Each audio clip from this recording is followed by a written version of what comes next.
The Lusitania disaster was a pivotal event in winning America's entry into World War I. Well, if you believe that, then buckle up, because today we're going to tell you exactly how the wreck of the Lusitania was nothing more than a carefully laid plan to get the United States involved in a war that it had no business being in. From the beginning of the war between the Central Powers and the Triple Entente in 1914, it was clear to financial moguls on both sides that they would need assistance from outside Europe. The countries locked in conflict all realized that the financial resources of three nations would soon be stretched too thin to maintain the war machine. For Germany, it was crucial that it find support in the Western Hemisphere. And what better place to start than the wealthiest nation on earth, the United States of America? With a largely German population in the Midwest and many powerful individuals who wanted to keep the money flowing, Germany's mission was going to be easy. Or so they thought. Across the Atlantic, the Germans' prospective allies weren't feeling quite as generous. For the British and French, the economic situation was desperate. Their coffers were quickly emptying, and their capacity to wage war was diminishing.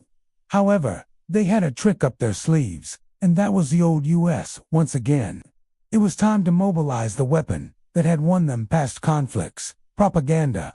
To win the war, they needed to win the hearts and minds of the public. They couldn't do that without first getting them angry. And the anger needed to be focused in one particular direction. The Germans had declared unrestricted submarine warfare in 1917. And the British knew that it wouldn't be long before one of those submarines would sink a passenger liner with American citizens on board. All they had to do was sit back and wait.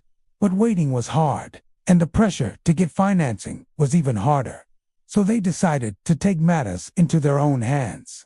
Let's set the scene. It's May 7th, 1915, and the Lusitania is about to leave New York Harbor on its way to Liverpool, England. On board is a mix of 1915 souls, including the richest man in the world, John Jacob Astor IV, a popular actor named Charles Frohman, and 128 Americans.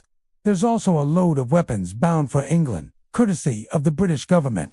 They didn't want to send them in the cargo hold, though, fearing that it might be seized by German agents. So instead, they hid them in the double bottoms of several passenger cabins. Now, the Germans already knew that the Lusitania was carrying contraband, and the captain of the submarine that would eventually sink her had been ordered to stop her by any means necessary. Still, they were confident that the British Admiralty had exaggerated the danger. As the Lusitania prepared to leave port, the papers ran stories that the ship wasn't seaworthy and was riddled with dry rot. Others claimed that she would never make it across the Atlantic alive, but nobody believed them. And the Lusitania set sail anyway. She would only be at sea for 5 days before she arrived in Liverpool. But those 5 days would be enough for the U-boat to catch up to her and unleash hell. On the morning of May, the lookout spotted the U-boat, but it was too late. The next thing they knew, a torpedo was speeding toward them. The Lusitania began to list, and chaos ensued. Within 15 minutes, the giant ship was gone, and 1,198 people were dead, including 128 Americans. The aftermath was exactly what the British had hoped for. President Woodrow Wilson immediately addressed the nation, promising retaliation. Public opinion polls showed that 85% of Americans wanted revenge, and politicians were falling over themselves to see who could be the first to declare war on Germany. But then, something happened that nobody saw coming. As the diplomatic crisis intensified, the British began making deals with the American press. By mid-May, the New York Times had agreed to publish a story blaming the sinking on the Germans. Soon afterward, the Associated Press followed suit. With the American public whipped into a frenzy, Wilson felt the pressure to act. After all, he had made his name fighting for the little guy. Could he let his fellow Americans down? It seemed unlikely. Wilson wrote to the German emperor asking him to retract the submarine policy. When Kaiser Wilhelm II refused, Wilson broke off relations. Then he asked Congress to declare the Germans a threat to the United States and its citizens. The declaration of war was unanimous. Just 2 years later, The United States would help force the Central Powers into surrender. But had the Germans lost a war? Or had they been defeated by design? As J.P. Morgan would have told you, the entry of the United States into World War I was nothing more than good business. For the past 3 years, the House of Morgan had been brokering bonds for the British and French governments to the tune of $3 billion. That translated into a tidy profit for them and gave them a vested interest in keeping the war going as long as possible. In fact, there is strong evidence that the House of Morgan pressured the British into passing the law that allowed for the internment of Japanese Americans during World War II. At the outset of the war, Morgan had been eager to fill whatever role was necessary to help the financially embattled Europeans. He was careful to keep his distance from the entanglement, saying, "I don't care who makes the war, but I'm going to make a lot of money out of it." But that proved to be impossible. The belligerents depended on him so much that he was dragged into their schemes. He was not merely the supplier of funds, he was the link in the chain that kept them alive. But why? Why was the House of Morgan doing all of this? What was the point? To answer that question, let's look at what the British were trying to accomplish when they created the Lusitania Incident. First, they needed to get the United States into the war. If they could do that, the odds of victory would rise dramatically. Second, they needed to get Congress to pass the law that would allow them to borrow money from the U.S. Treasury. And third, they needed to keep the loans secret from the American public. Getting the United States into the war was simple enough. All they had to do was provoke the American public into wanting revenge. But getting Congress to approve the loan was much more complicated. Let's face it, borrowing money from a foreign government isn't a decision that happens overnight. Sure, if the country was on the brink of collapse, Congress would likely approve the request without hesitation. But the United States wasn't on the brink of collapse. And Congress was extremely wary about allowing the president to take out a loan on the country's behalf. The best way to get around that obstacle was to get the money from the American people directly. That was the whole point of the neutrality laws. Wilson had previously assured the nation that he would not allow the United States to be drawn into the European conflict. That gave the public the impression that the money they lent to the Allied powers would be completely safe. As Moody explained, it seems almost incredible that in the face of such manifest injustice, any American could lend money to Great Britain, France, or Italy, unless he were absolutely devoid of common sense.